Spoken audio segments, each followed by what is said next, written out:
to the Ninja X Show. Today's topic, unprofessional journalism. I wanted to talk about this because journalism these days are biased and unfair. It appears in every form of media such as politics, video games, and movies. You have people who bash politicians unfairly in the news media.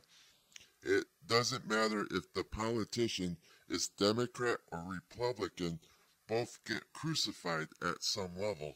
Fox News supports Republicans and bashes Democrats constantly.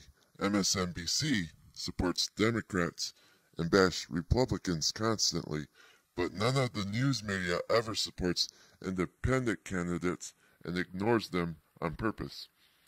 Then in video games, you have video game critics bashing Shenmue 3's Kickstarter, such as ReviewTech USA and other video game critics who spread misinformation about the Kickstarter. ReviewTech USA has always been biased without knowing all the facts and gets exposed for it. He hates that so much that he sends marching orders to his followers to flag the videos of his critics. Then you have video game critics who bash Sega but praise Nintendo in the same article or video. They can't let go of the console wars mindset.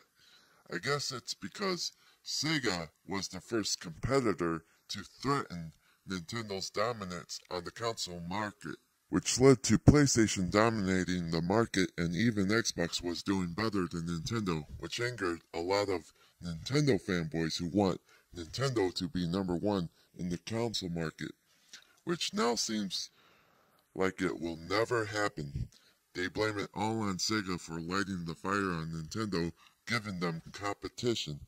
This has caused a lot of game critics to be unprofessional in their reviews.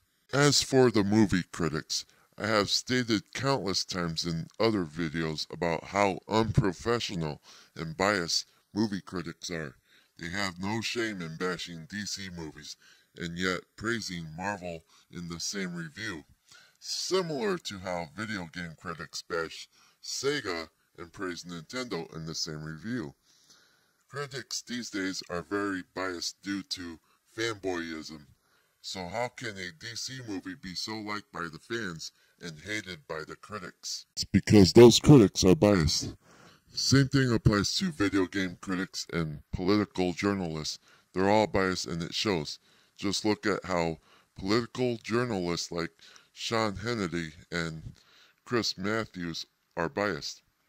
Look at how ReviewTech USA spreads misinformation about the Shenmue 3 Kickstarter. Look at how Grace Randolph bashes DC comic movies and praises Marvel movies. They all show how biased they truly are. There's no critic with a fair-minded view of things. There's no critic who can see bullshit from both sides. There's no news personality who has a centrist view of things. It's just constant, unprofessional nonsense being shoved down our throats. It's ridiculous how there's biased criticism and misinformation being spread. There needs to be more people who are completely truthful and unbiased. That's all I have to say. Tune in next time for more truth, logic, and common sense.